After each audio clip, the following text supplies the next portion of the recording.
Good morning, everyone. Again, I'm going to say it's such a beautiful day. What are you, crazy for being in here? But the day will be nice when we all exit. Lighting. Anyone who knows what I do knows I use very little artificial light at this point. I've always used it. I've got it. It's been a staple of choice with a lot of specific work with clients.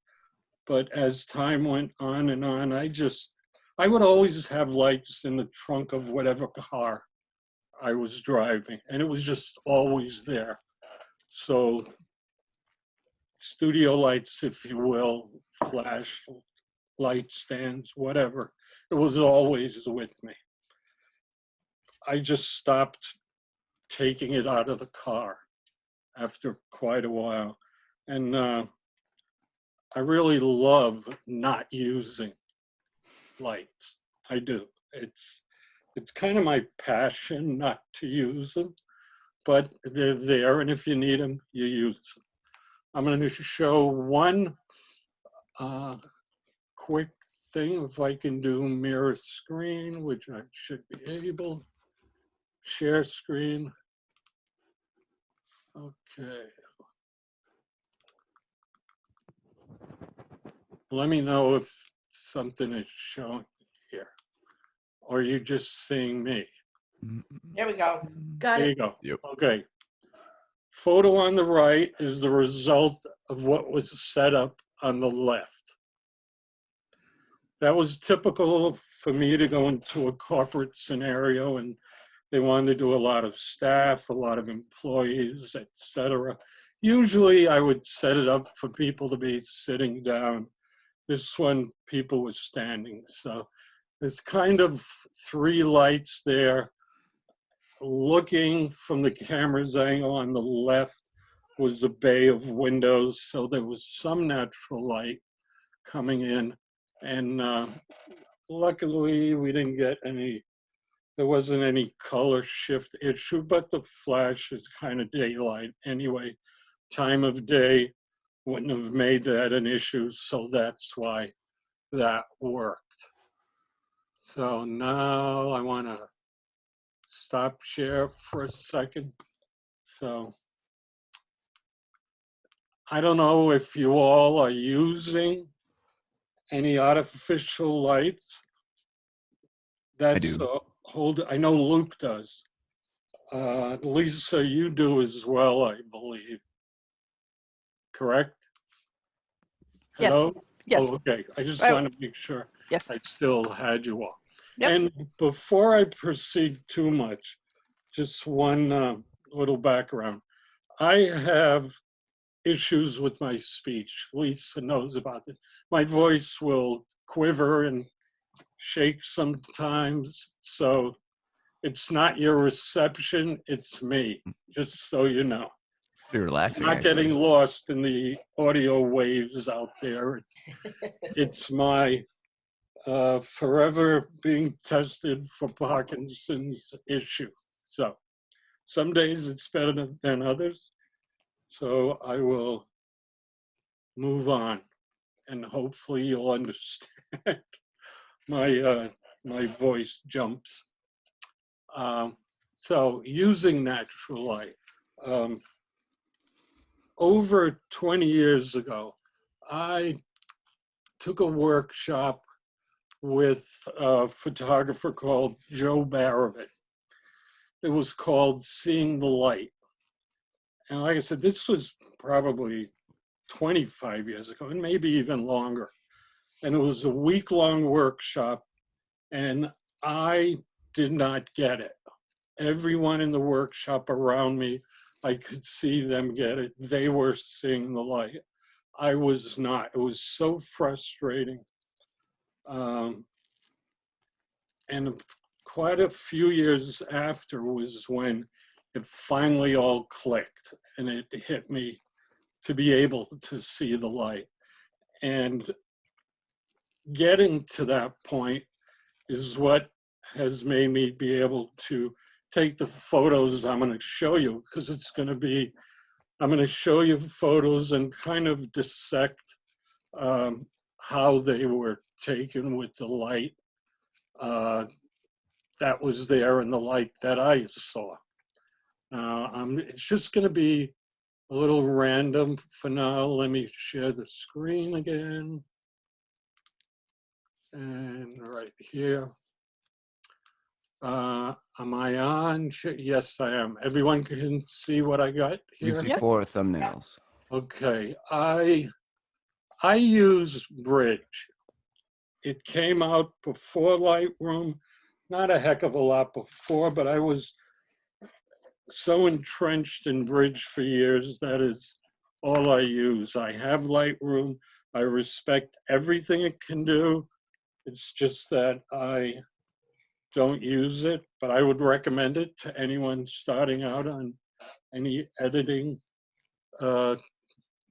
travel, whatever you want to say it. I just don't use it because I'm used to doing Bridge. Now we've got this photograph of the chef in black and white. That was the only light source there was coming through the window, which was probably about 10 feet behind us. Me and my assistant, when I say us. I may have used a piece of foam core as a reflector. Anyone who's been to any of my talks on lighting knows that's the cheapest, best reflector that I like and I use. And again, always have a few of them in the trunk of my car. Just, it's a habit, and you can get them for $3. So I have the other ones that roll up, fold up, if you will, but sorry, my dog was just behind me wanting a biscuit. So, oh, he's gonna get one more. Okay, go Jack, thank you, he's gone. So for example, that black and white one light source, the sun, if you will. To the left of it, the chef reaching for the greens, obviously that's the light source. Now, depending where your subject might be with these light sources, the light behind them is going to drop off. If there's no light behind them, obviously it's going to get dark, it's going to get black, if you will. So going back to seeing the light, that's how you have to kind of build that scene with the light that is around you. I will forever love window light, and you're going to see on a lot of these images, you should be able to tell where the light is coming from, because there's no secrets about what I use to get those lights. Here's another chef, for example. I always liked this image. This was shot in an alley behind the restaurant, and I had been doing this cookbook thing, and 52 chefs trying to do them all a little different. I was just bored at this point, and he was great, and he said, yeah, let's go in the alley. So, and there was, you can see behind him from the other end of the alley, there was some light coming in that way. But camera angle, again, one light source. No reflector here. It was just working with that. Oh, I jumped too fast. This chef on the left, not good lighting here. But the story, this is just a quick side story. The dish that he made, that we had a photograph, was so freaking ugly. It was like, how are we going to photograph this? So I decided to put the chef in. The dish was really small. It minimized it. And I just couldn't do a close-up of this dish, because nobody would ever want to order this if you got that close to it. So anyway, as opposed to the one on the right with lighting. Again, natural light. This was photographed on the floor. They had this great pattern on the floor. There was light bouncing all around this restaurant. So maybe one, you can see it's a little bit stronger on oh, come back over here. There's a little bit more light there, blowing that out a tiny bit over there. So I'm guessing if I'm remembering the layout correctly, there were, my hands are very jumpy. What the hell? Maybe I need to smoke something. But anyway, That can be again, arranged, Al. one light source. Below it, again, on the floor. Same kind of scenario. You can see some highlights there and there coming from the overhead lighting. And right there would be from the bay of windows, that highlight. And I love the background again. So it's like put the food on the floor. They actually didn't mind. I thought they might freak out, but they were good. But that was about seeing the light. I think over here in the background, there was some lights, but it was far enough that it was giving me a little bit of a natural vignette anyway. And I love vignetting. I'll do that on so many images. It's like second nature. And this me jumping around is my hand shaking. So that's what happens. So bear with me on that. The chef on the left, again, to our left side, her right, there was a bank of windows, again, coming in and behind, same thing, which gave a really nice soft light. So it's getting into a location, whether it's indoors or out, and seeing the light that you have there already, building on that, or quite honestly, coming back another time if it's not right, which I will often do. There just may not be the light that I want at that time. Maybe it'll happen later in the day, maybe earlier, maybe on an overcast day, but it's assessing all the light that is it's there with you. So you have to make that assessment. I find that anybody can just get better and better and better at that.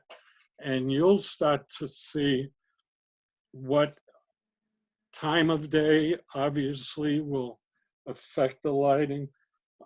Time of day in terms of how the light will hit, whether it's a subject or a location. So you have to absorb that light, and I have to stop my fingers. I'm going crazy. This one on the left, fireplace in the background. Not the best of lighting, I don't think, but the light in the background, I think this was more from the overhead lights because you can see a lot of shadow. But again, it was just assessing that scenario. The one on the right, another on the floor, and it was near a doorway because that was the floor at a doorway. I know the door was facing the west. I remember that. That was in the morning, so it wasn't getting direct sunlight. It was just the light bouncing from the sun off the buildings that were across the street. And it gets a little scary when you can remember where all these were. There's a lot of information up there that sometimes I just need to take a nap. But anyway, going back again. Another one on the left, on the floor. This chef, you can see with the catch lights in his eyes that he was facing the front of his store, which was facing west, and that was the light from the windows causing a reflection there.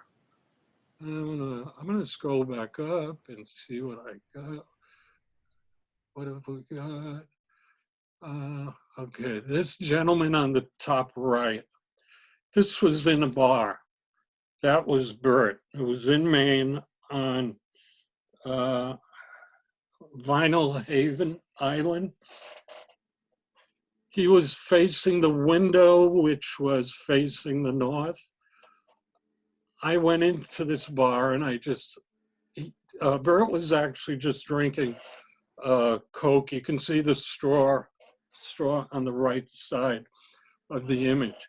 Now, he was looking to his right, my left, out the window, which was facing north, and the light was just perfect on his face. Backstory with Bert, he would talk to you and then he would stop and he would drift off and look out the window. And this was what he was doing. And he would start and tell the same stories again. So I kind of know many of his stories by heart because he repeated them so often.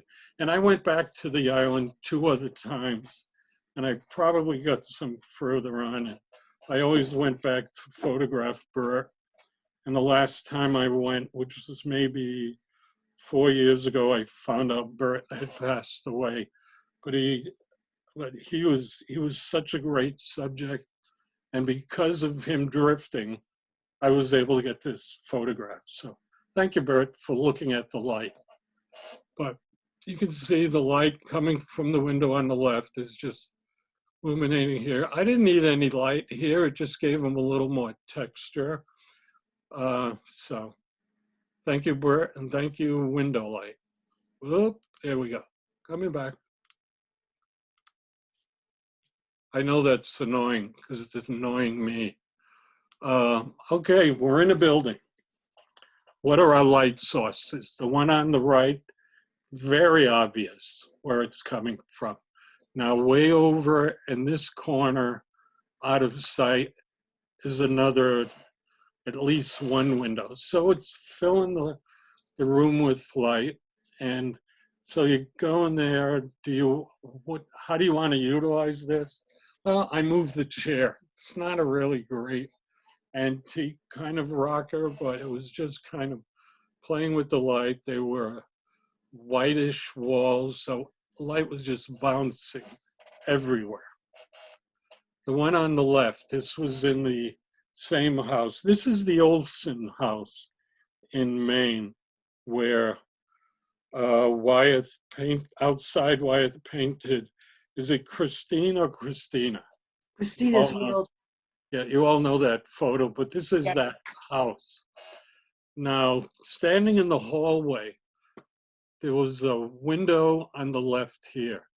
Inside the room, there was a window on the left, one on the right, and it was just a matter of seeing how it was all going to balance. The light coming on the door, obviously hotter light in the back, but it just gave a good balance. A different time of day, this would be lit totally different. This faced the south, this building, and it was morning light, or it was before noon anyway. That much I remember. But again, Al, yes. I have a question about the Jump rocker, in anytime. Yes. the rocker picture. Yes. With the light so blown out in that window, I mean, Yep. would you tone it down, or is that acceptable? Well, it's acceptable for me. It's a matter of choice. You could, if that's what you wanted to do. I was fine with it being like this. If we were talking a commercial photograph, depending on what is trying to be promoted, might affect how you have that represent itself. This was just, for me, it didn't bother me. There are situations where I will tone it down, but I kind of like this. So I look at this, again, as a matter of choice. How do you want it to be? Is that okay with you? It was okay with me. So you could go there and photograph it a different way or adjust it a different way. It works for me. This is one of those where I don't think there has to be a rule on it. But that's me. the way I liked it. I don't like the window on the right peeking in a little bit, but could be straightened out, perspective, cropped out, etc. But I'm okay with it. Okay. Thank you. Okay, let's see. These tubes on the left, I love that Right. picture. rainy day. These are fluorescent tubes. Now, I like the angle, I like the composition, I like the raindrops. I like the lighting of it. It was just very muted, and Fluorescent I- tubes like light bulbs, Al? Like those are, yeah, T5 they're lights? fluorescent tubes. Fluorescent, they were in a bucket. Fluorescent light bulbs, long ones. I remember I photographed this with a 14 millimeter. I held the camera down. I did not look through the viewfinder, and that's what I got. I also, one time, I believe it was with the Art League of Rhode Island, quite a few years ago, I applied to be a member. I was denied membership. I'm a member now, but shame on them. Anyway, this photograph, I had a critique on this where they mentioned the smokestacks didn't seem to be right. And I'm like, you idiot, if you enlarge it, you can see where it says fluorescent tube. And to this day, I do not forget the person or forgive them, I mean, who called these smokestacks on her critique. Anyway, but they are fluorescent tubes. Okay, these photos on the left, commercial photographs, obviously. Every one of these were natural light. Again, no lights brought in, probably one reflector. The top right, this was done in the walkway at Rhode Island Hospital. There was a bank of windows to the left and to the right behind them. And I've photographed in this area, I don't even know how many times. It's just amazing light that bounces around, and it's just natural light. So the one on the left behind her, there's a whole bank of windows there, that natural light. The gentleman below, he's facing lights that were facing the west. The one above, those lights, those windows facing the south. The one top right, those windows face east and west. Now, one thing that happens on a commercial end, if I'm going in to photograph somebody like this, I do a walk around. I may do a site review first. So you walk around and you look for places that will give you the optimum light that you want. So, so every one of these I'd seen before. I suggested the location. Sometimes your client, if you will, staying in the commercial end, they won't see what you're seeing. They won't get it. So it's showing them the results. They're happy. So I continually would photograph in those two locations on the top half. And that's a point of going beforehand, seeing what the light's doing. Now, if you're in any of these locations, and if I'm there at noon, seeing what the light's doing, you can kind of predict what the light will do first thing in the morning or later in the day. So you keep that in mind. And with lighting, jumping to photographing a building, shooting an exterior of a building, I always say you want to know when the light is hitting the face of the building, and that's when you suggest photographing it. You never want to photograph an east-facing building late in the day because then it's in shadow. And I'm sorry, a west-facing building and an east-facing building you don't want to photograph first thing in the morning because it's Well, wait a minute, my head's screwy. West, sorry, Get right the first time. thank you. If you know what I mean. Well, east, west, east, do it facing east, photograph it in the morning, west. You know what? Luke, come here. I need something. Okay, you get it. Enough of that. Don't photograph buildings. There you go. You've seen this image of my mother. There's a window on her left. That was a south-facing window. She was totally pissed at me for taking this photo. She was in a rehab location and she was pissed, but too bad she did it. Thank you. This guy playing the guitar, I just love this dude. This was indoors, all indoor light, artificial light somewhere up in the ceiling. Is he wearing a bottle cap around his neck? Is he? No, that's the bowler. Looks like it though, now that you say it. It's a pretty damn wide neck bottle. Too. He looks like a man that doesn't joke around. You know, I don't think he ever smiled playing. I really don't. I don't think I wanted him to.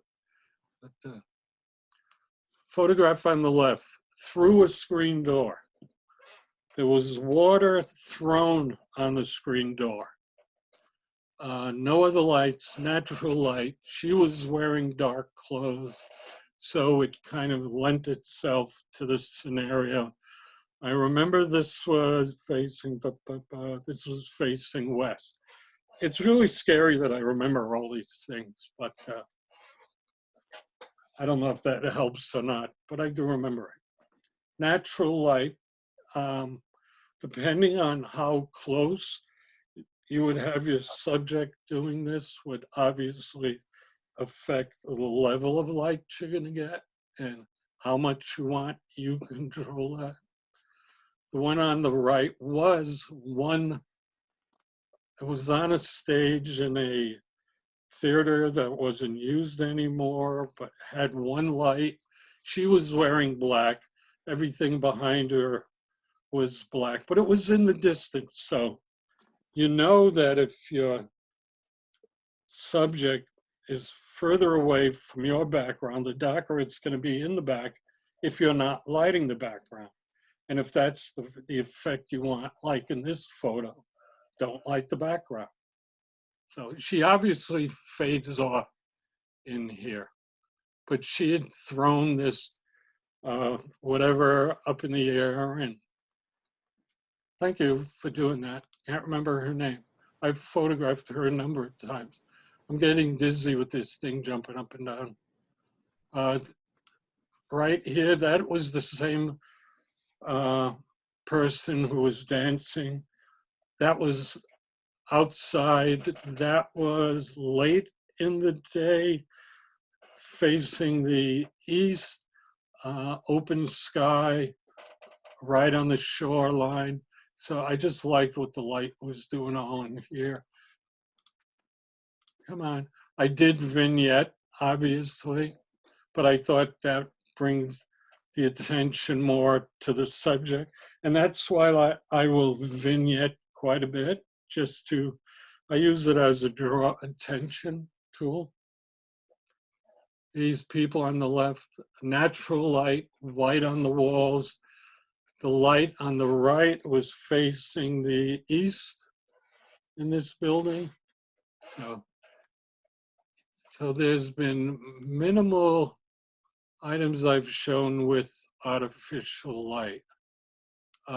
This one on the left, this was in South Carolina. There were 3 images there, but the main image was early afternoon. It had just rained, and I liked the image, and I just thought it needed something else, so I dropped in a horse and I dropped in the woman over here from another photo shoot. Natural light. Now, going down to one more that I used artificial light, these two in color. It was, I think, two lights, white background. There was a light on my right, there was one on the left, and it was slow shutter just to get movement. And I played around with other images of this, and these two, same photo shoot. The unfortunate thing at one point, this model, she jumped up, and when she came down, this was on seamless paper. Her feet slid on the paper and she landed on her butt. And we were a little scared there for a minute, but she got up and she was okay, but she banged that floor. Oh my God, you never want to see that, but she made it. Thank goodness. We looked at that, Oh, too much food. Window lights, again, left, right, window lights. This chef, one light behind them. Food, all natural light, all window light. Just about all the food I've photographed for this stuff was window light. Still, again, getting all the details. Some some vignetting, one piece of foam core kicking some light back. This horse in the barn, looking out one of the windows in the stall. And I know with the exposure, this was for sure brighter than what was here. Now, seeing the light that was hitting this horse, and my speaking earlier about seeing the light, and hold that thought for a minute. I mean, you know, with digital images, it's capturing data. It's just capturing so much data that it's in there. Luke knows this. This is, and anyone who's been doing digital for a while, that information is in there for you to get access to. So if I'm knowing this is brighter in my original photo, let's say my exposure was off by a little bit, and you start bringing the values down and bringing the exposure down, this is going to get to a point where you've got all this detail, and this is going to go dark. But my subject was here. This is what I wanted, and I wanted it highlighting this bit here. So taking that photograph, I knew this is what I was going to get. So it wasn't an accident. It wasn't like, oh, how lucky am I? This was one of those where I knew this was the image I was going to get. And that's from seeing the light. So you train yourself to see the light. And the other thing I'll say on this, when you're doing that, not only seeing the light here, but you own the whole frame. That is yours. You've taken that, you own it. So if there's something in there, let's say up here, and there's this, let's say there was a mirror there, and that's just, and this look, if this looks beautiful, and that mirror is there, and it's bright, and it's going to draw your attention away, you have options. Either walk over and take the mirror down.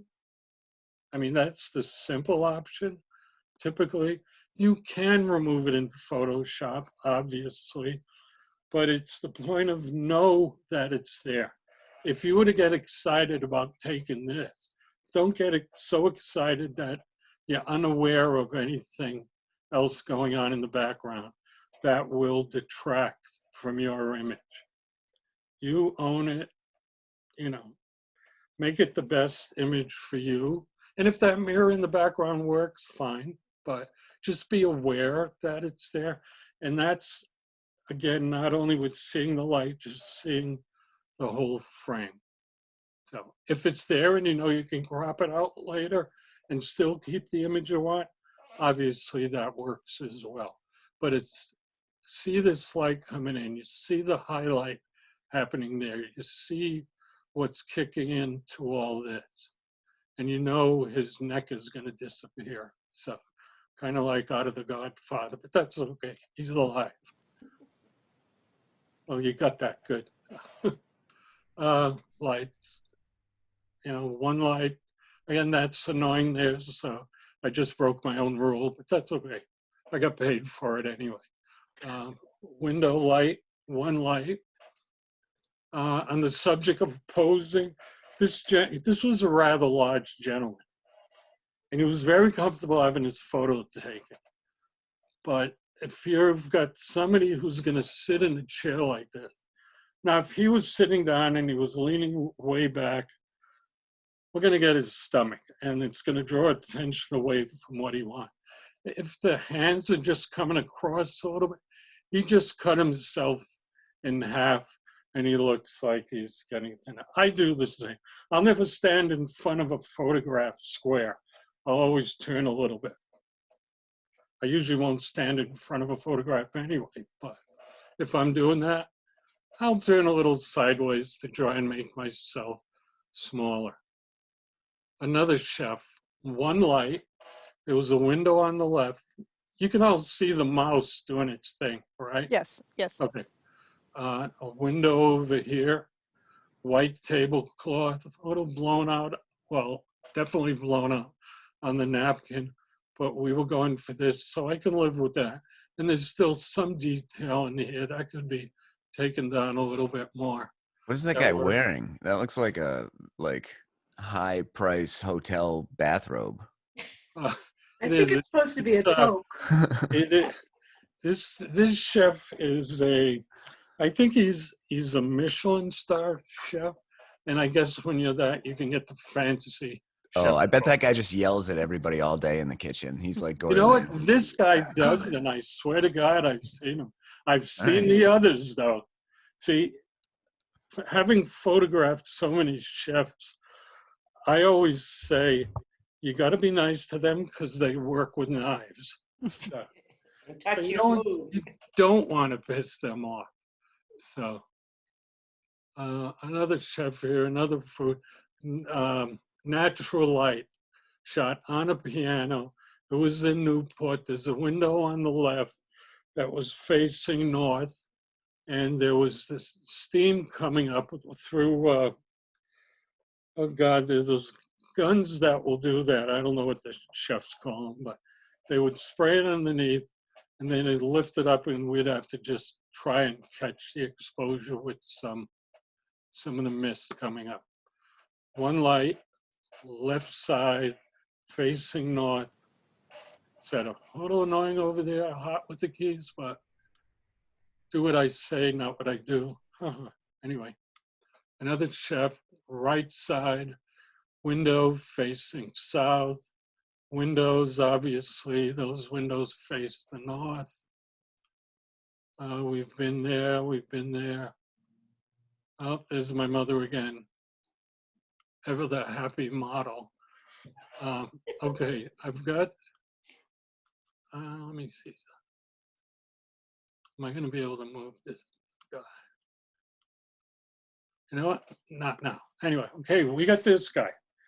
I think most of you have seen this image. Third floor in an attic, middle of August, hot as all hell. One window over here, no reflectors, just the light coming in on them. Same thing here. Is that a crop of the other one? Yeah, that might be a crop of that image up there. No, I think his face is a little No. different. Right. So, okay, Yeah, the bottom one he's looking more straight at you, and then the upper one he's looking Yeah. like a little down. And his shoulder's in a different place. it's close. So again, same location, same light. Now everything back here, I know was going to go dark because there was only one source here. On the far end of this attic, there was light coming in, but it wasn't enough that was going to affect this. This little bit of light here is coming from, oh, the blue. No, it's coming from the window over here. So one light. So it's like being up there, assessing the situation of the light that you have there, and where do you put your subject?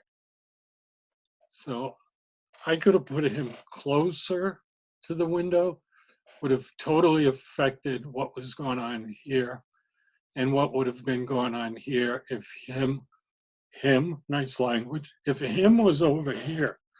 Anyway, so it's like assessing that light. The book, it was up there, I threw it in, had nothing to do with him, but it kind of filled the space and thought it could work for something.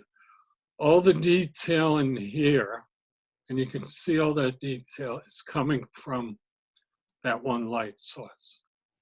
So it's getting the right exposure, knowing that you're collecting all the information on your file that's going to be there in order for you to draw this out. But you got to get the exposure first, obviously. Now, one thing that I try not to do, but I do it, anyone who's got any of their body parts like this or that closest to the camera, they start to look larger than what they should be. Obviously, if I was to draw a circle around this and draw it up to his face, it's as big as his head. Same with the shoe. It would be as big as, if not bigger than your head. It kind of works here, but it's like, be aware of that. Beware of your perspective. Now, you may be wanting that look and going for that look. And I obviously was, because actually any time I say that's what I wanted covers my mistakes. So anyway, that's what I wanted. And it worked. You run into obviously a focusing issue, foreground, background, but it all worked. So know that light's up there. So if you were going to go up in that attic today, you'd walk around and say, where is going to be the best scenario for me to light the subject in the way that I'm seeing what's going on with the light right now. One light source.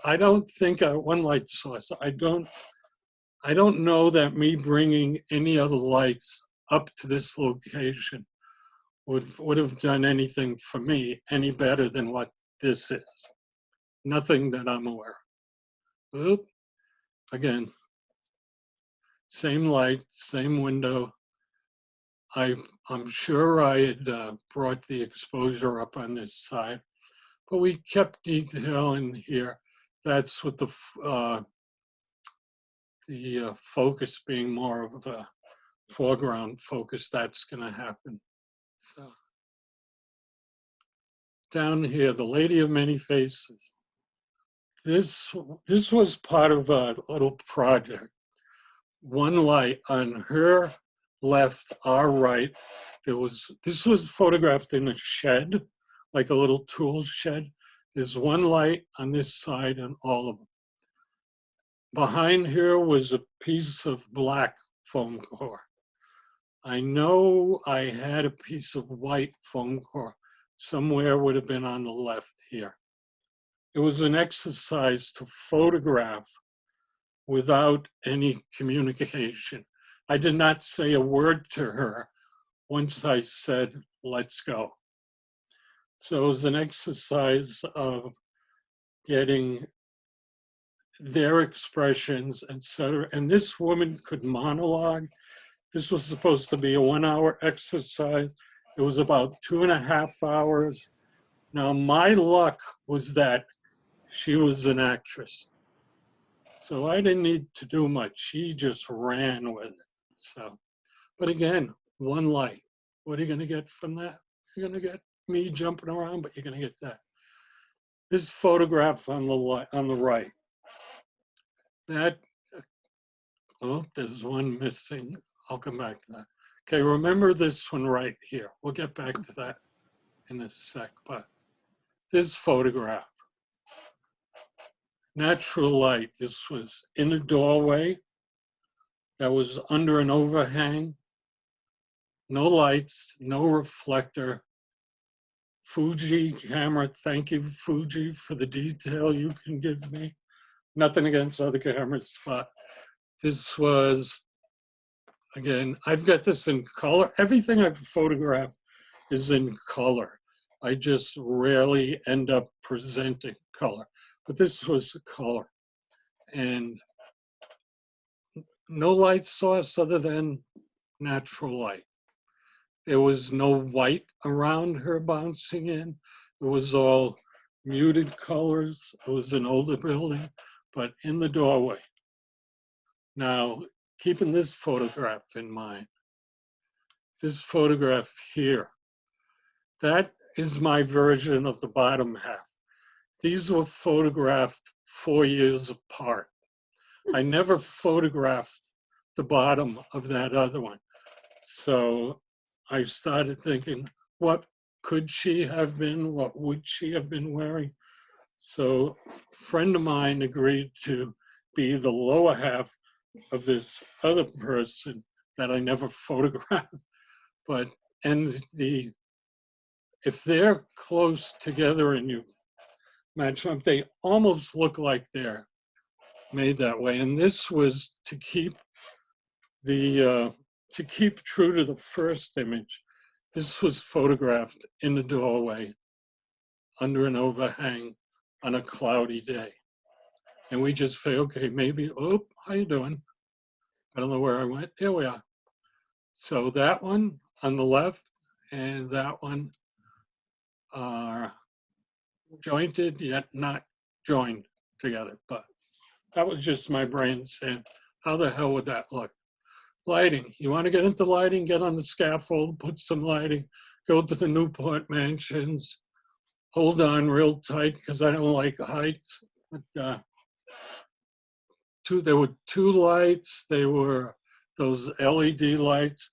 That tapestry or painting that's there, there was another one on the opposite side. So that's what I was photographing. So you can use the light, you know, what the hell. This, Admiral, whomever, just outside, natural light, too much reflection in his eye, but that kind of adds to his mystery. Oh, somebody ding. Let's see Looking. anything up here. This, in a doorway, one light again, this doorway was facing the north. No lights behind, natural light. Actually, I don't think I've ever shown that image. Maybe there's a good reason. Outside. Overcast day here. I don't remember what time, but it was overcast. And it's part of a series I've done called Faceless. And she may have been my first Faceless. But this was, again, outside source, open sky.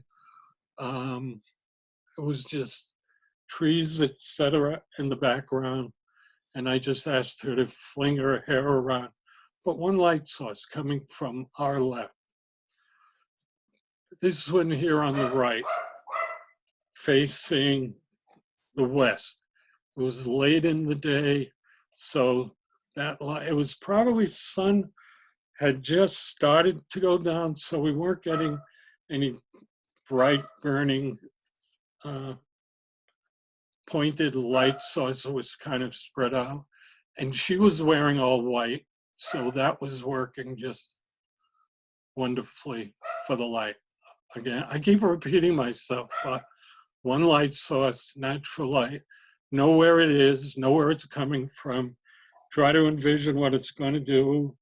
If that is not the right time of day, so envision what it's going to do a better time or another time of day. And I know we all can't go back to a location, but give it a try. It's amazing what you will go back to. This one, outside, natural light. I really darken the background, obviously. Hot here, but the overhead light, probably it was because it was coming down through the trees, it was going to be a little more specular here.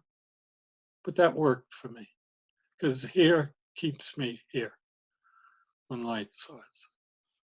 This one, blueberry fields near Fopper's farm. I love those nettings. I don't remember what time of day. Oh, there's the legs again.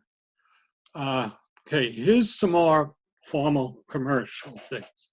All except these two use a 1, 2, 3 light setup.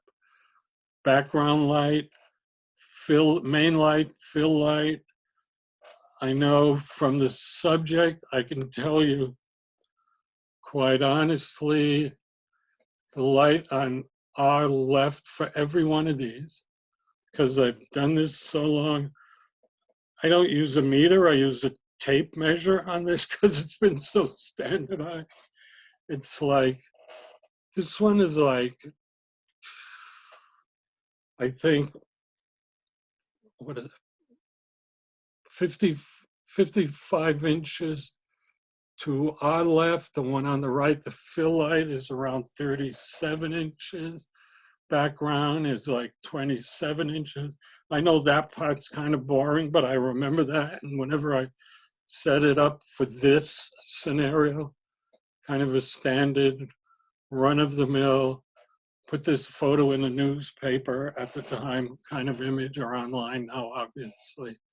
So very simple studio light setting.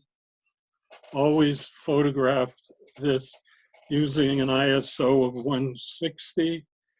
And why? That's old school, because I always photographed with Vericolor film, and that was 160. So that was a strange habit that I still use with that scenario. These were natural lighting, environmental, I call them, background for whatever was in the building. This was probably all overhead and lights on the wall. Same there, kind of thing. Let's go here. This one on the left I just thrown. That was part of a series of housekeeping maids, if you will, that I photographed. Sometimes you do have to take a nap. Gentleman on the right, obviously a light behind him. There's one light here. And in this area, there's another light. So it was kind of a 3 light source. Kind of, if you look at the other photos that I did with the standard commercial lighting setup of 3 lights, main, fill, and background, this kind of mirrored that setup just naturally. There's a background light. It's hot, I know, but there's a background light. There was a main light over here coming through a window, and there was a fill light over here. So you can find yourself in that scenario where it works on something that you might do in the studio. You just have to, again, find that light and realize, like, oh my goodness, it's the same thing, but thank you for whoever did that for me. Outside light, window light again, obvious, another light source. We're gonna get to this one. This is one, again, done kind of like with that leather and lace one in a doorway. I was photographing her and I said, oh, just stand in the doorway just for yucks. This one here on the right, this is 2 photographs. The environmental photograph is on Central Turnpike. It's about 5 minutes from my house. I had photographed it separately, and it just kept seeming to me that it needed something. I had photographed her maybe a year before, and I had her image. She was standing in water. That's how I had the reflection. And I have a number of photographs of her in the water, but she wasn't in this water. So I took her from there, other photo, dropped her in here, and it worked. So it's a composite, if you will. But half of it was here, the other half was from 300 miles away. So thank you, whoever you are. More of a commercial thing, but again, it's a whole bank of window lights. There you can see them there. So this would have been with one reflector, more of the commercial kind of thing. But this place, any time of day, this faces the south. This just gives so much light that I always say thank you to them, the studio light one. Now, for the moment, does anyone have any questions so I can stop talking a lot for a minute? Any questions? Make up one. It doesn't have to be about this. What Jack, are the 6 years actual old. lights that you use? Oh, When you're using artificial I use alien bees. So That's high the. quality studio lights you're using. I wouldn't call these high quality. I wouldn't. Alien bees. That's the. Originally it was White Lightning, Paul Buff, Yeah. Tennessee. Now they always worked for me. Now if you were to look at them, they are beat to hell. I've had my reflectors that go on them. I've had to bang them out and straighten them out. I just buy new ones. They're pretty durable. And when I say not the highest end of lights, I'm talking about their color temperature. You can't Because I adjust don't it. think they'll be as consistent Oh. as some of your higher priced, better lights. Because the color will shift on them a little bit. Not a lot, but the temperature will shift. But do you care when we have such easy access to temperature controls after the fact? No. So I never went to, I mean, there could have been some, let's see, at the time, I don't think they're still in business, but speedotrons used to be the go-tos, and they were always just calibrated so well that it was never a real issue. These were not manufactured and calibrated to a standard as the speedotrons or some of the bogans. So the practical issue with that would be that during the same photo shoot, if you were shooting one model through a whole photo shoot in a studio, you would get different results from having Well, the same settings because the lights where are it would changing. become more of an issue was if you were photographing product. Oh, okay. I didn't find it, well, I never went with a higher end, and I used them for both product and people. And it wasn't enough that I felt I had to replace them with models. So I was fine with it. That's all I used. And like you said, with being able to do your color temperature adjustments now, I didn't worry about it. It was more with product, and most of the people I knew that photographed product mainly, and that was never a main thing of my workload, they wouldn't use them because of that reason. Because their stuff was going to print, so they were dealing with different criteria and standards and requirements that I would with photographing mostly people. But it was the product people that I knew that would be more of an issue. Mm. But I use the alien bees. I still got them. They're in the garage. I used to use way back because they were totally cheap, Novatrons. I still got a set. I don't use them. If anybody wants them, let me know. I think I got 3 or 4 heads. They're just taking up space. But you're happy to have them if you want them. Just raise your hand or say I'll take them. They're good to play with. But I use them for, was that you raising your hand, Luke? Oh no, I have tons Scratching of lights, but thank you. Be careful, you own them. You just raise your I'm good. I'm good. Yes. Hot potato. Hot potato. Okay, let's look at these two. Again, I know maybe this is getting boring. One light source. The photograph on the left, the still life, 2B, not yet, she's got to paint it. One light source coming through the windows that face the south. photograph on the right. Obviously, the windows on the right, that was facing the south. That was, on the right was Old Orchard Beach. So lights coming in there at that time. There was a clock up on the wall here, which I Was kind that of subdued. You can see a hint of it in there, but is that one of your faceless photos? I was yes, gonna ask. yes, yeah. And coincidence, this is Aileen Smithson, photographer from California. She does tons of portfolio reviews internationally. That's what she's known for doing.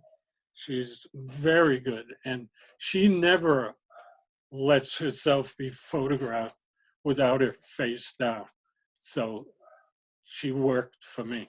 Thank you, Aileen. But actually, she puts out a daily digital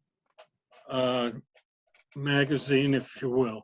It's called Lens Scratch.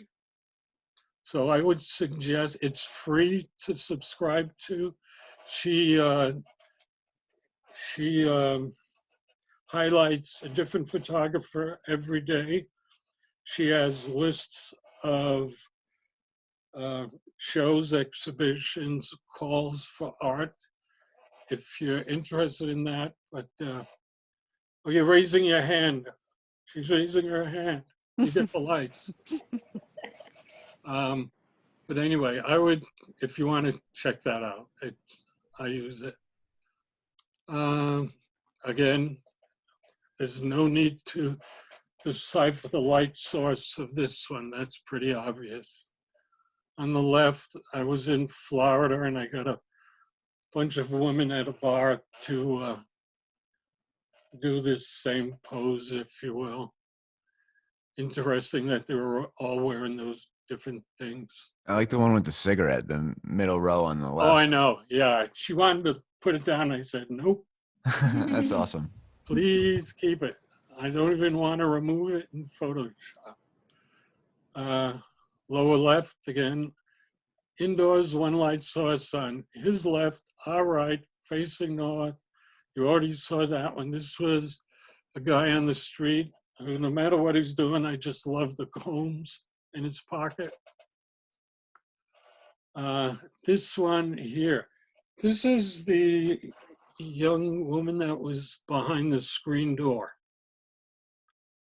And this was just sitting in the chair, indoors, window light, blah, blah. This was my neighbor inside the farmhouse that is about to be knocked down, probably in the next week or two. And this farmhouse was built in the, I think, 1760. So part of it or whatever has been up for obviously a long time. Okay, I need a couple of questions so I can catch my breath. Who's next? Can be about anything. Where are you getting your models from? How are you making those connections? I don't use Model Mayhem, which has nothing to do with this, but I don't use it, even though I'm aware of it. Mhm. Some of them have been in workshops. Others are people that I will literally just ask. Now, that may or may not create problems. I certainly don't go up to strangers and ask where they might think I'm some creepy old man trying to photograph them. So, Do you get model releases from them? oh, I do. Yes, absolutely. Absolutely. Yeah. Everybody is a model release. Yeah. And I never would, well, you would never ask a child anyway without asking their parent. But it's a lot of it. Sometimes I had put up an image on Facebook maybe within this past month. And I think I made note of how I just, for everything going on now, I haven't been able to photograph people as much as I would want to. And that I do want to, and if anybody wanted that, to let me know. So I had like 3 people respond who I do. 2 of them I know well. The other is an acquaintance through one of the art association. So they're on my list to photograph once this is over. So I'll get people in that regard. Sometimes just on the street. Oh, let's see, for example, let's see, this is what I want. This one.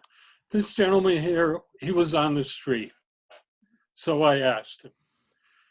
This gentleman he was in that, the Wyatt house. So I asked him, and he was sitting there anyway. This was, I had been given the name of this artist over here who was willing to be photographed. So I called her up, set up a time, went by a couple of times. This was someone who was in the area of a workshop I was taking, and she just let me take photos of her. So it's, I don't have like an agency source, if that's what we were looking for. I just don't have one. No, I was just curious as to where I mean, you're obviously Yeah. working with some semi-quasi-professional models. Where you meet Some, them? How do you yeah. network with them? Yeah. But also, I was wondering, you've been showing us how to look for light in natural situations here. But when you see that light, what are some of the how are you setting your camera up to respond to it appropriately? Like, what's your thought process in setting your shutter speed and your ISO? Like, I'm noticing that sometimes when you have what looks like a lot of light, you still shoot at like ISO 320, 200, 400. Yeah. Why are you making those decisions in some of these photos? Well, my go-to ISO is 400. How And I come? wish I had a good explanation, but I don't. It's just something. I honestly, there is nothing technical about that choice. And I am literally all over the board with ISO. I've shot in the 2000s higher. I've shot that commercially that high and on my own. And it's funny, it's rare when I think to go down to 100. I don't know why. Okay. And it's fun, no technical reason. Well, it doesn't look like it's adversely affecting any of your images. I don't see any noise or any sort of graininess. No, exactly. And what I attribute that to, as I've always said, a good exposure will work for the highest ISO and the lowest one. Now it's about getting a good exposure. Technically, with digital, we tend to, or should tend to, expose for the highlights. Negative film is exposing for the shadows. Now, because of shooting so much chrome or slide or transparency film for years, when digital came along, it was kind of a parallel move in terms of exposure, having shot so many chromes. I know so many people who were so frustrated because they would shoot digital the way they photograph negative. Digital doesn't have as much, what's the word I'm looking for? Tolerance isn't the right word, but anyway, you could underexpose negative film 4 stops and get an image. You can't do that. I'm sorry, you can't overexpose negative film 4 stops because you're blowing out the highlights. So, I need a drink. You know what I mean? Yeah. So, So Mm. yeah, it's about exposure. And I know in all these images, like I'm getting detail in there. And that's, what have we got? That's 640 right there. Right. What do we got here? Come on. Oh, that's not going to tell me that's multiple. What did I do with this guy here? 400, my go-to. What have I got here? 800. See, I'm all over the board, but it's about exposure. 400, 400, 400. My depth of field is going to be literally on what do I want to have in focus. So I'm making that choice of whether I want a lot of depth of field, which God, this is going to sound strange maybe. I'm like a 2.8 to 5.6 mostly. And your Sure. aperture, you mean? Yeah, cookbook was a little higher, but I don't think I've seen 22 or 16 in a long time. I'll do it, but it's so rare for me to do so. You had mentioned when you were doing your corporate shoots the use of your light meter. Could you tell us a little bit like when you would use your light meter, how you use it, what a light meter is? Yeah, and hold on 1 second. Don't go anywhere.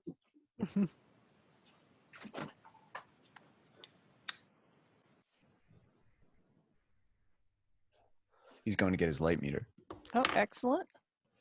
We get to have You're show right and tell. there. What are you here? Hello? What's up? What, somebody here? Studio dog senses a disturbance in the force. Uh-oh. I'm back. So I went to get my light meter, which I can't find. I have one I here never if you want use to it. use it as it's a Seconic one if you want to like describe what it does. Yeah, I'm going to find it, but I always used to use the light meter. Mine is a Minolta flash and incident and flash light, so it's actually practically brand new. If anyone is in need of purchasing a light meter, Why would you use a light meter why when would there's I? a meter in your camera? I would use it for flash, is what I would use it for. I'm set the using the meter in my camera, and for the flash setting up, if it's a scenario, like when I talk about measuring my lights before, when I'm doing all of that, they're at a quarter power. So I know just by habit, which doesn't help you at this point, but by habit, I know at what distance I'm putting a light, what my f-stop is going to be. I just know that from habit and usage. If So I'm the in meter this, is just giving you a scientific way to get to what to set your camera at based on whatever light it's picking up around like. I'm sorry, start again. So you're just using the meter to get a scientific representation, like the actual amount of light that's falling Oh, on the where, yeah. thing. That's what you're trying to do with this? With that again, I was using it for flash 90% of the time in the studio or on location because I needed a certain f-stop at a certain, from a certain place, then I would use that. Now, Okay. I So might, you're getting requirements from a client that say we want to have our headshots at f5.6 ISO 300 shutter stop 130, right? And then you're using this thing to tell you what you need to set your flash at to make that happen. if they did that, that's what I would use it for. I gotcha. If they did that. That was very rare though, because there weren't that many that were that smart. Trust me. They just, it's not their.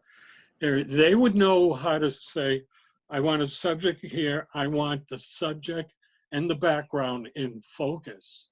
Right. So then I would know what I would have to do. And in order to do that, if I was using a flash or artificial light, I would know what I needed to get for power from them or where I would have to put them and at what capacity to get me that f-stop. Now, I would also use the meter to see what I had in the background as fall-off light. If they were photographed and there was a hallway behind them, and I needed to see if, just using the technical end of it, I would know by looking, but the technical end of it, I could go down the hallway with that meter and say, okay, I want to get F8 up front, but I'm only getting F4 down here, so it's a 2-stop difference. So what do I need to do back here? Do I need to put light back here in the hallway? How do I adjust that? So that becomes the scenario. If there's not enough light, put light in. So that's what I would do with the background. But I would be using the meter to give me that data and build the base of what I needed to capture, if that makes sense. You had mentioned darkening the background of some of these photos, and obviously this you're using Adobe Bridge, which doesn't have all the same like tools and Oh, I do it manipulation. in Photoshop. So you're taking the photo as close to perfect as you can in the camera, and then you bring it into Adobe Bridge. And if you want to edit it or mess with the background or cut something out or change it, then you open it up in Photoshop. Yeah, well, yeah, that does happen. What I should call Bridge is my gateway to Photoshop. I rarely ever bring anything into Photoshop first. I'll go into Bridge typically first for me because I can look at multiple images or adjust something. Let's say that I photographed 10 images and all 10 of them were maybe a stop or a half a stop low. I might batch them all up a little bit and then go into Photoshop. And, no image that I ever printed for any show or whatever has not gone through Photoshop. So everything for me is Photoshop. And I know I could accomplish both in Lightroom. I know that. When I first started to use Lightroom, my issue was the libraries. And for the life of me, as much as I think I know, much as I think I can do, I know I can do, libraries get the best of me. And every time I went in there, it just kicked me in the ass and I never went back. And this would have been a perfect time during all this shutdown to do it. But I haven't, and someday I will. I've got it. I use the cloud like probably most of us who are doing Photoshop every day. It's there, but Bridge became such a sorting tool for me. When if I did an assignment and there were 100, 500, 1,000 images, I was going through Bridge to pick and choose what was making the cut. And I was photographing tons of images. So as a quick tool in my workflow, that worked for me. I was thinking the other day, I've only kind of done it once, but it was a few years ago, of course. But I mean, I photographed 10,000 images in 1 week in a 7-day period. That's a lot of freaking images to go through. And Bridge, I'm fast enough on Bridge where I kept up to it every day and got them sorted out. And a lot of stuff was events, so I didn't have to do like a lot of work or editing on them, just making sure the exposures were viable. But if you're doing 10,000 images, you better be fast. There's other benefits to Bridge too, right? That I'm just learning about. I don't use Bridge. I use Photo Mechanic in my workflow to do this portion of the culling of big events and stuff like that.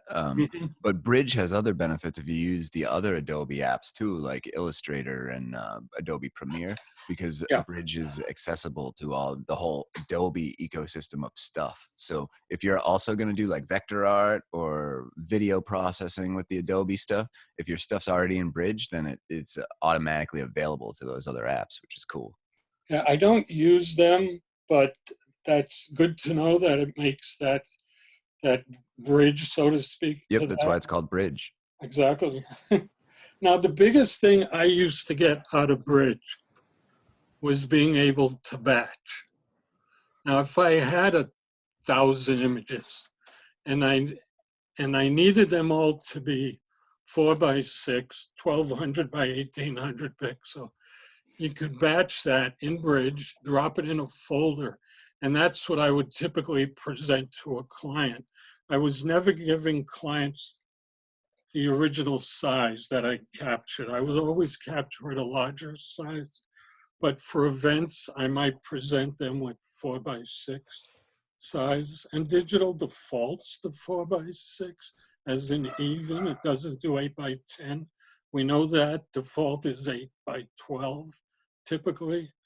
So being able to batch it in Bridge just saved me hours of time. It was just the best for me.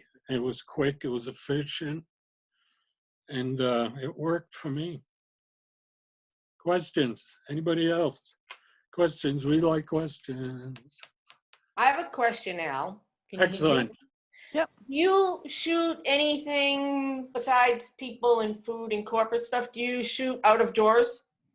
I do. I love to photograph people, number one. Mm-hmm. I'm mostly retired now. I think I kept 3 clients, and any assignments, or in some cases a couple of events, and only a couple that I would have had at this point or scheduled into May and June have all been either canceled or rescheduled to be determined. So I'm not really shooting a lot of commercial at this point. Again, I've only kept 3 clients, and one of them is very little, very little. So I'm not doing a lot of commercial. Exteriors, landscaping, I've been doing more lately. I'm gonna say lately in the past year. I have a love-hate with landscapes. I like the results, but I don't always like going out doing it, which doesn't make sense. And I thought of that this morning. And did anybody see the movie Barfly with Mickey Rourke and Faye Dunaway? It's a little old, but they were literally barflies, if you will. And somebody asked the Mickey Rourke character if he liked people. And he said, I do. He said, I like people. I just don't like being around them. And that's kind of like with me in landscapes. I like them, but I don't always like being around them in the photographic sense. But I've done more in the past year, and I like what I've done. It just seems that I'm not doing a ton of it. And the little I do, I like.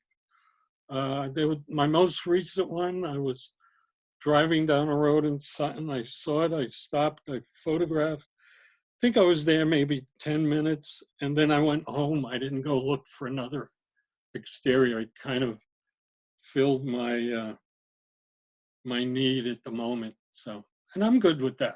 But I like them, and I use them, but just not a lot. Mm-hmm.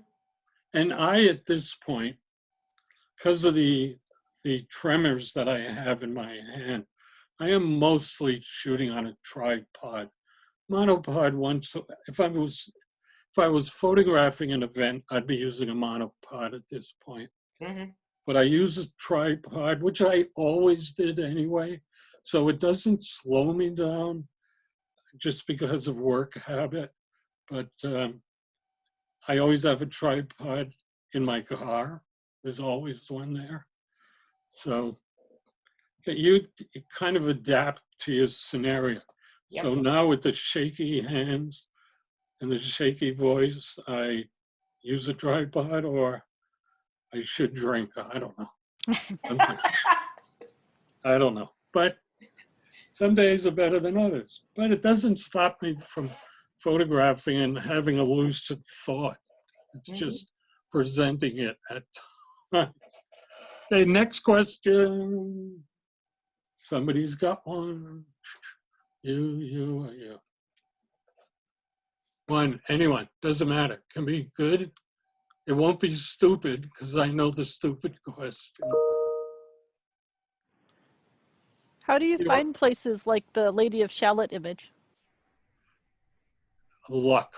I was in Maine, had the model, and it's like, go up there. I've had people, well, sometimes I'll see a location. I may ask somebody where it is. Not to duplicate it. I hate, with all the passion on this earth, to take a photograph in the same scenario that somebody else did. If you and I are going to photograph a building, I try not to be where you are photographing that building. I try. It's like I've been in scenarios with models, and it might be in a workshop.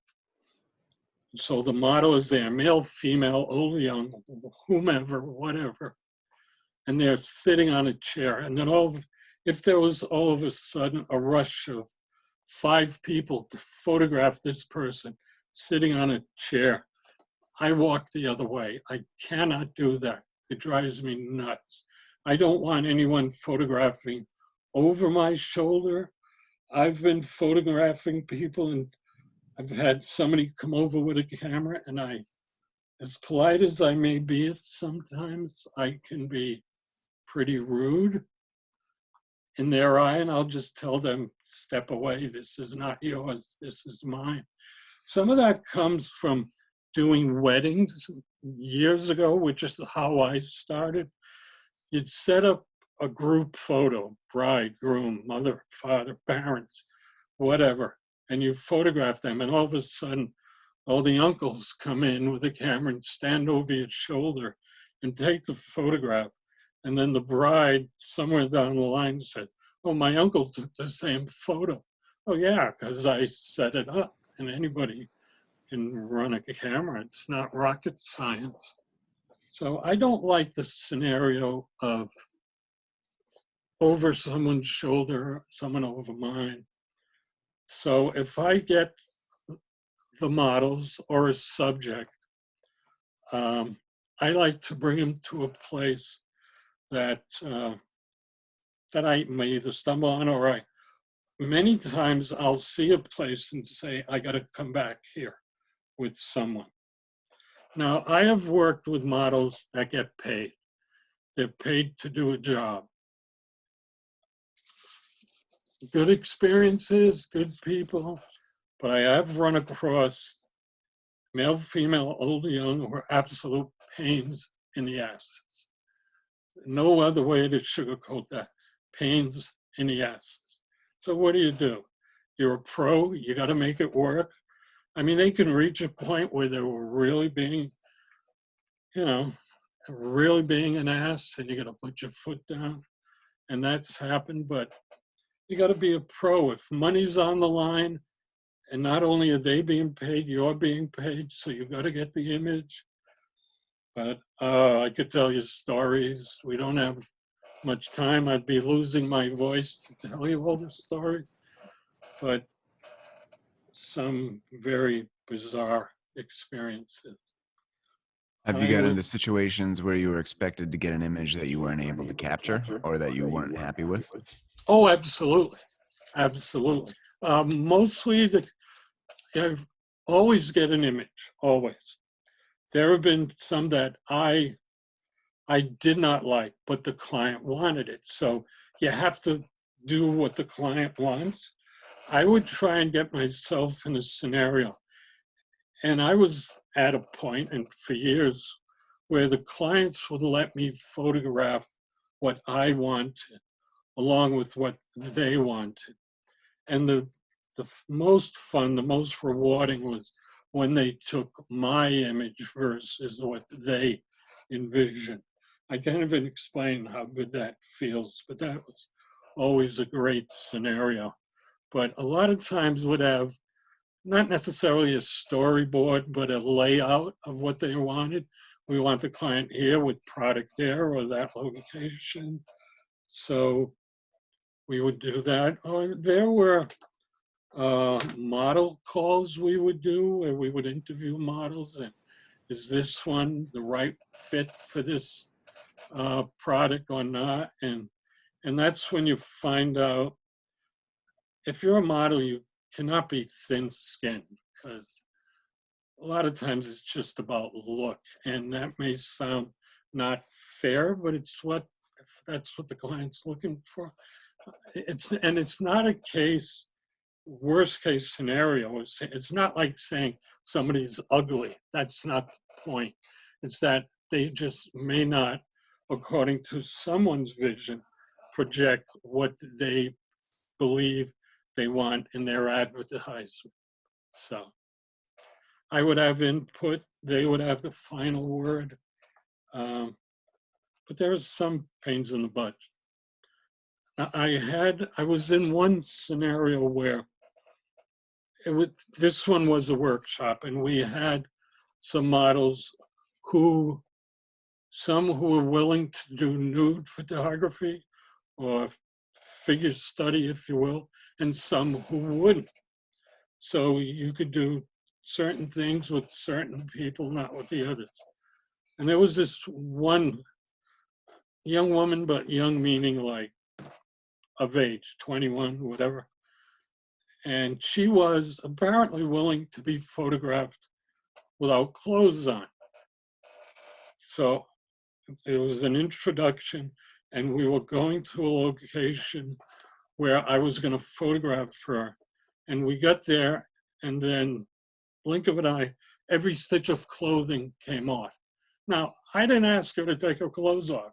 That wasn't the first thing that I wanted to photograph. But then it was like everything in your face, and I'm like, okay, not necessarily what I was looking for.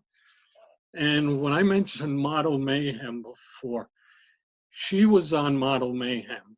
She wasn't hired through that, but she was. So it was obvious that her experiences to this point through that venue, or that I can do nude photography, so here I am. So it was like, and she was someone who was facilitating the workshop, sat her down and had this conversation with her that she didn't have to do that without instruction. And I had seen her actually, that's her right there, subsequent year. She had clothes on there, but I mean, she had learned that, she didn't have to do that, if that makes sense. But I've gone through professional model agencies. I've asked friends. I've been in workshop scenarios. I've put out a call describing a certain scenario and someone responded to it. So questions. Anybody got a question? Hal, that one picture of the person in the window of that looks like a castle down further. The lady in the white dress. Yes. Mhm. Yep. Yeah. Did you have, was there that graininess of the No, stone? I enhanced it a bit. Okay. Yeah. I've done different versions of this. I've done it where the grain is, if you will, the texture is exaggerated just to see what it would look like. And I'll do that with a lot of images. I'll have, not unusual for me to have 4, 5, 6 versions of an image. Totally not unusual. I will do that. And for the one I pulled up today, that's the version. Yeah, and actually, if you can see it, it says third. To BV, that's the title, third. So that was my third version. Now I'm gonna, again, I use Photoshop basically every day. Now I'm gonna make one admission that anyone who uses Photoshop a lot, and I've said this before if anybody remembers, that you will be shocked and I should be embarrassed admitting I do not work in layers, which makes sense to work in layers, but that's why I end up with so many versions of stuff. It's a bad habit. And I do have a lot of storage space, but that's just something I've always done. I was trying to figure out today when I first started Photoshop, but I think I started when it was version, I think 3 or 4.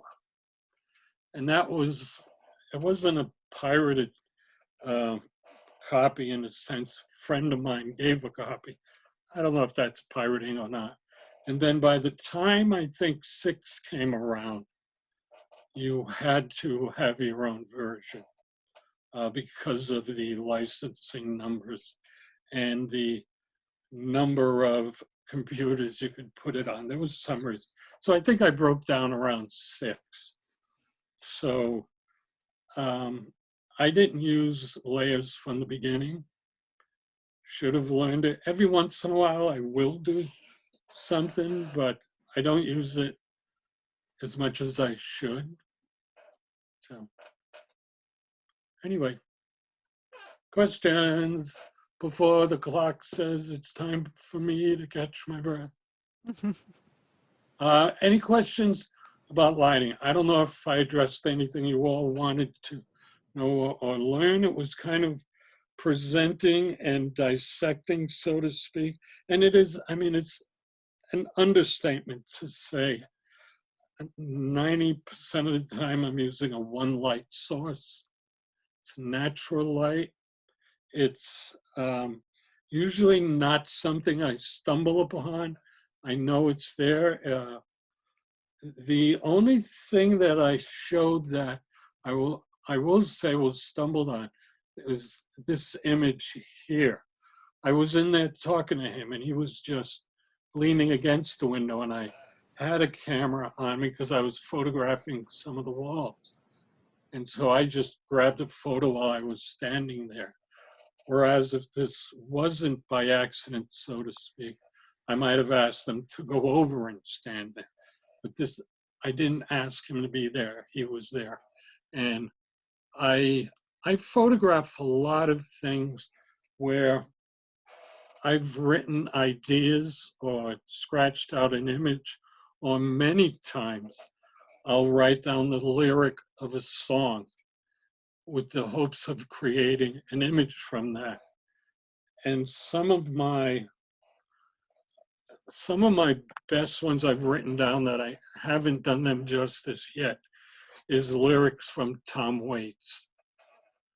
Now he, to me, it's like, I think there's one of his, no, John Prine, I think had a lyric that was Semper Fi and Fi Fo Fum.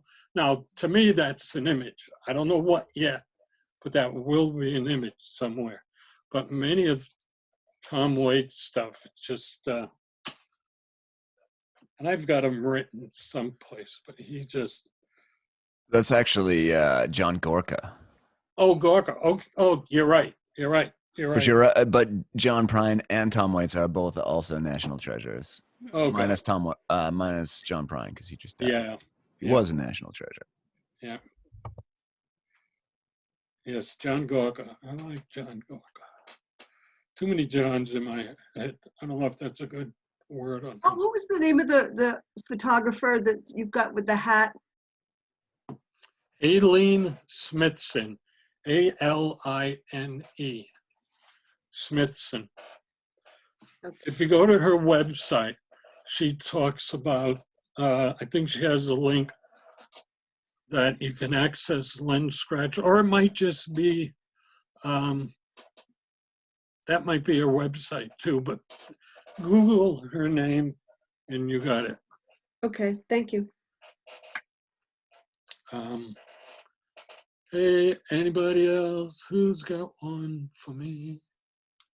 Ask me a question before I pass out. Doctor here. Al, do you ever shoot with the on-camera flash, or do you ever put your like Oh. speed light on your camera? Oh, as well? I will shoot. Oh yeah, a lot when I've used it on the camera. What I do a lot is if I'm doing an event, I'm using it. If I'm, I might use it as a fill, but a lot of times I won't bounce it off the ceiling, if you will. I'll just aim it backwards and let it, whatever light may bounce back, be a little bit and come off. And there are a lot of times I've used it as a fill where I point the flash straight up and I'll put my palm, if this is the flash, I'll put my palm over the back of it and the light bounces off my hand, which is skin tone bounced. So it keeps that same color temperature, if you will, as a little bit of a fill. So I'm looking for a flash during the closet. But I'll do that on occasion, and it'll give me the tiniest bit of a fill, but a lot of the time I may want just, barely ever noticeable, not as a main source. I was just saying this doctor here, he was part of an assignment where I photographed a liver transplant, which I didn't know was going to be live when I showed up. Thought they were going to set up a scenario in the operating room. But when I got there and they told me to gown up, I'm like, you didn't tell me it was live. Anyway, it didn't bother me seeing them pulling the liver out and putting it in, but my assistant freaked out and left the room. So it's not for everybody, but it didn't bother me. Anyway, how do we go? Do you tell the models to have a particular facial expression? I will direct. It depends on what I'm getting from them naturally. Sometimes, like this photo right here, I wouldn't want him to smile in that. And if this guy is not a smiler, I've photographed him before. He barely speaks. He does yes and no very well, but he's very cooperative. But I would not tell him to smile. But I've told people, depending on circumstance, it comes from doing so much commercial and directing, and many times being your own art director. I will definitely suggest movement, definitely position, like every one of these there, I'm telling them where to be. Smiling is good for chefs because again, they work with knives. So you don't want them loaded up. The horse, you get what you get. Smiles. Bad food, smile. Doing food, obviously, inanimate object, you would put it where you want to put it. This one here, there, just kind of told her to dance around. But I will tell people to smile. They're going to smile anyway because it's that corporate PR kind of scenario. Is when this young woman here, she does a lot of modeling. So she's just good naturally on her own, and you just kind of roll with it. This guy does what he wants to do, playing the guitar, not smiling. So this was a candid photo at a wedding kind of thing. So that's all kind of done that way. I'm looking at some stuff here. I don't know what I got. Oh, and Question, go ahead. You have commented in the past that you invest time to make the person feel comfortable so that they can be more natural in the way they present themselves. Yes, there were. I will not begin photographing someone without some sort of verbal back and forth. If it's a candid scenario, that's kind of different, but I know I'm going to go photograph him. If I'm going to photograph her, I'm going to be talking to them. If I'm going to talk Dino, photograph Dino, I'm going to photograph him. They know what I'm doing. They know I'm there. But I'm going to talk to them first. Typically is what I'm going to do. I'm going to always have a conversation. I want them to be comfortable. Typically they're going to be, but I've been in situations where people want to be photographed, but they're kind of nervous at front, and you can read that. You know that's happening. So you want them, if you want them to be comfortable in the photograph, you want them to be comfortable. If you're looking for tension in an image, that's a different story. So, I mean, this photograph here, this photograph there, that's Pat. She was a friend of mine.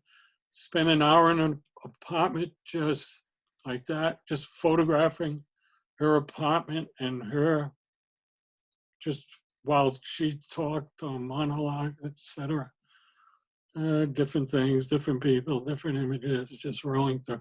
Mannequins, love them because they don't do anything. I've got 2 full-size mannequins in my basement if anyone needs to borrow one. Let's see. Different images here, different things. That's mother, daughter. Yeah. This woman. Well, I don't know why they're there. Yeah. Those different things.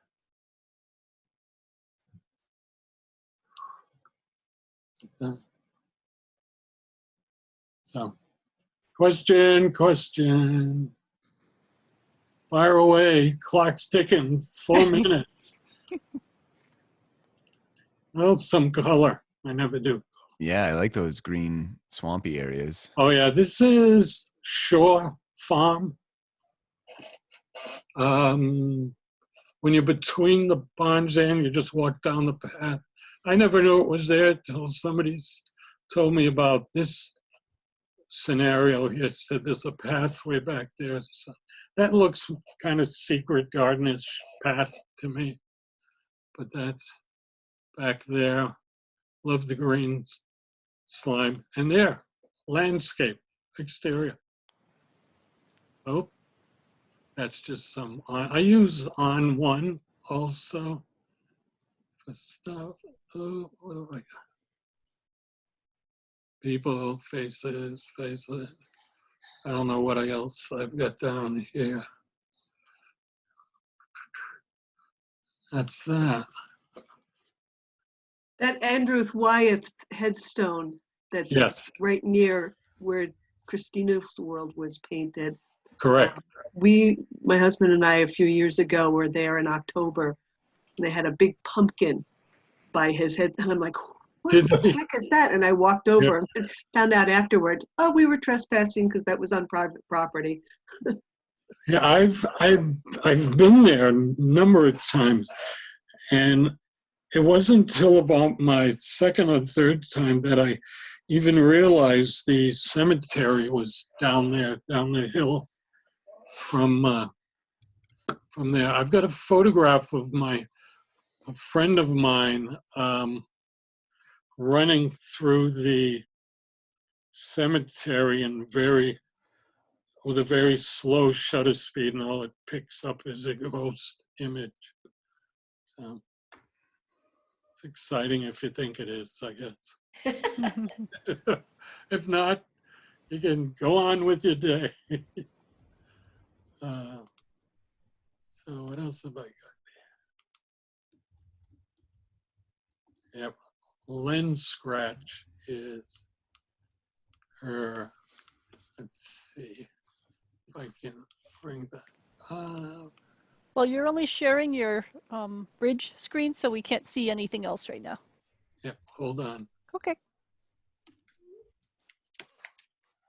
I'm gonna try and get that up there if I can type and spell.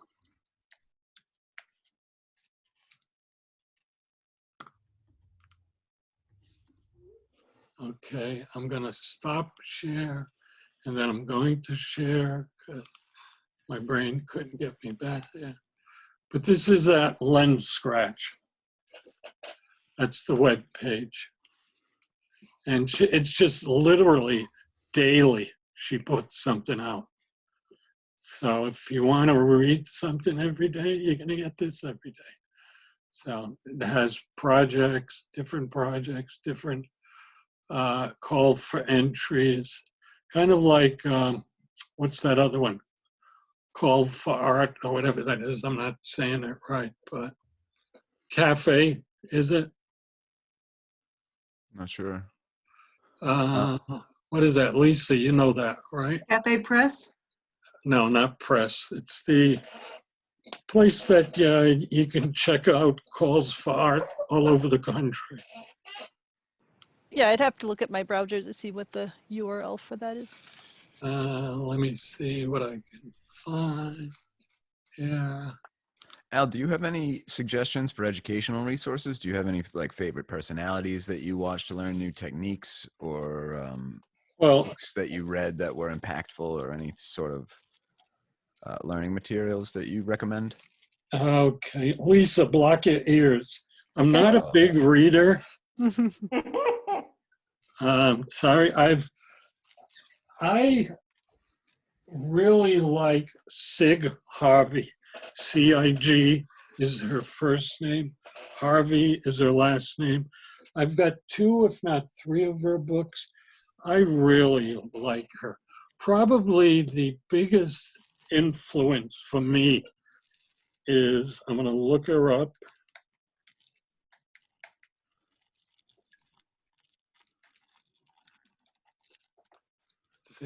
Let's see.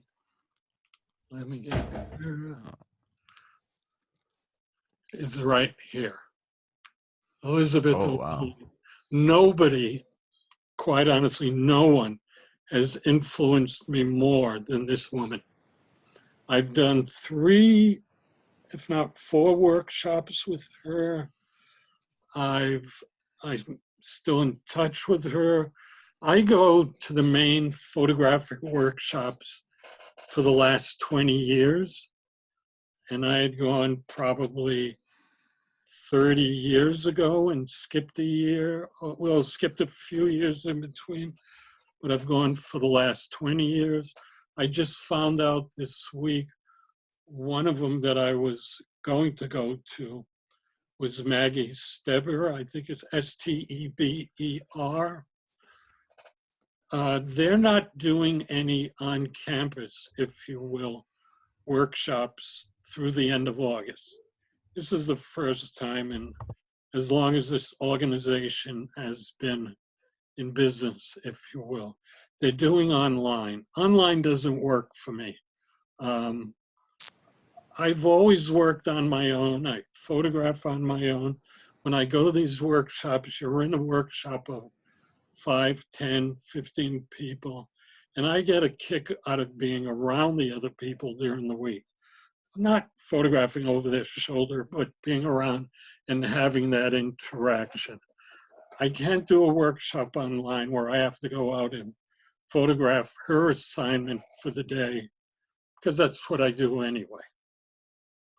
But I like Maggie Steber, I think it is again, S-T-B-E-R.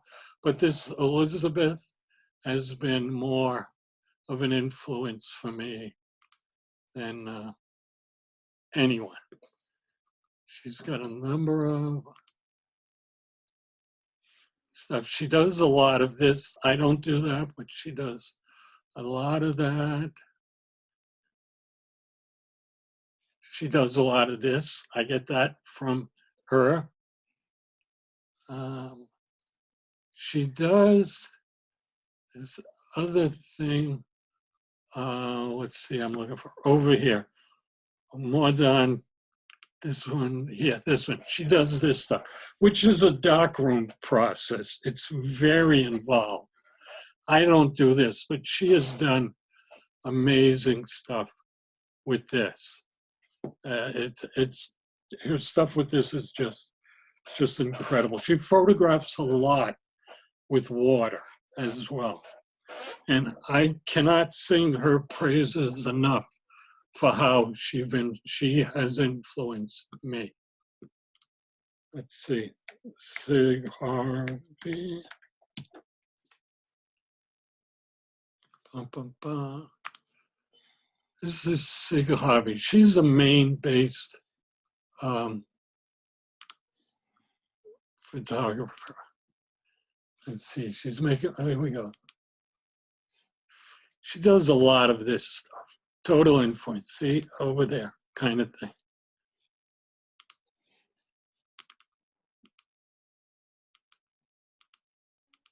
So I get a lot of influence from her. I've got three of her books. She's got this one, Gardening at Night. I mean, she'll do things like that. So. I don't know about the bird, but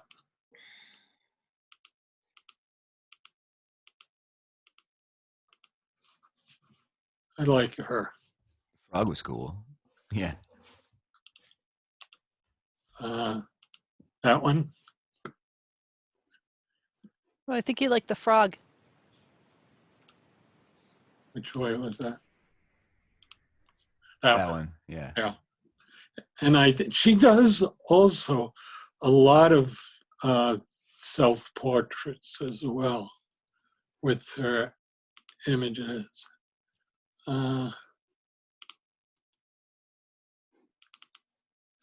Up this one, up there we go.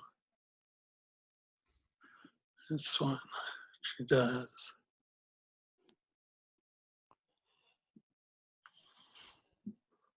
All her stuff there. I really like that. But I like Cig Harvey. Cool. Those are people that I like.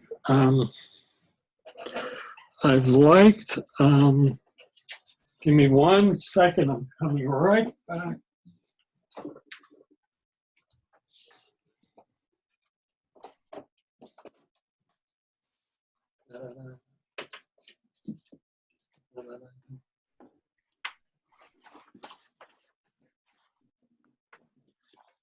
Right here. This is Debbie Fleming Caffrey. Now, she and another photographer have a book coming out with Cig Harvey. Debbie has done more of a, in my experience, photojournalistic thing. Let me see. Do a quick look here. Let's see. Let's look at Debbie. Oh, does she have a website or does she just do gallery stuff? Well, we got some images here. Oh, wow. A lot of black and white. She shoots with a Leica. The S1, the S2 just came out, which had they let me know, but why would they? I would have held off buying the bigger Fuji and I would have gotten the Leica S2. But that being said, I know that's what she photographs with Leica. Black and white images. That's Debbie. Very nice. She thought I was funny whenever I would meet her, but that's okay. But looks aren't everything. I know. I set her straight, but But yeah, these are the people, not so much a lot of the older ones. However, there is one. I'm going to grab the book. Give me a second. Who is it?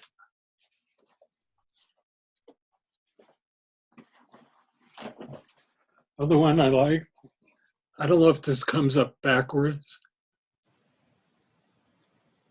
Henri Cartier-Bresson, if I'm saying his name correctly. He's obviously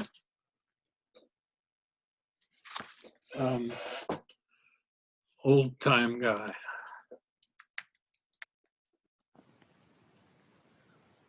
Let's see.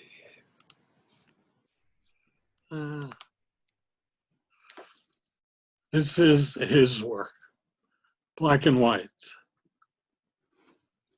A lot of the stuff he would photograph, it's like he was waiting for this exact moment for something to happen. Exact moment thing. He was that kind of photographer. It wasn't all show up, bang, shoot, show up, bang, shoot. He would invest some time and wait for things to be just in the right place. Like this guy riding the bike, you know, it's kind of like he knows something's going to happen there. Maybe he fell down, I don't know. Like getting this, oh, I lost it. That one, so a lot of street photography kind of guy, but that was him right there. So those are the people that I like, that have influenced me. So, any other questions while I am here? Before I go to Never Never Land, This is great, Al. the Yeah, land good of job, Oz. Al. Thank you. Thank Yes, you. Thank you very much. You're welcome. If anyone, any questions or anything just on your own, one-on-one, I don't know what I can tell you, but I could tell you something. Don't hesitate to reach out. I certainly have no work going on. I think I have something scheduled the end of June and don't even know if that's going to happen. So I'm around for 2, if not 3 months before anything's scheduled. I may not even have anything in June, maybe July. It's in the book. I don't need to know today. But feel free to reach out if you wish. Oh, it's only me now. So Well, Thank thank you you all. very much. That was really interesting. Yes, thank you. And now I'm hungry from all those food pictures. Yeah, some of them look good. Good They all look thing, good. good thing was we got to eat a lot of it, but not all of it. But it spoiled me. I was not able to go to a chain restaurant for months. I mean, I would go to some. I didn't go to a lot, but I would go. We all go to chain restaurants. But for months, I couldn't do it. I could not look at a menu other than if it was being made on the spot. Well, the others do that, but even if it was bad food, I had to go to a regular so-called restaurant. Anyway, have a good day. It's beautiful. Go outside. Bye, All Al. right. All right. Al. Yeah, Bye. Have a great Bye-bye. Sunday. Bye-bye. I am leaving.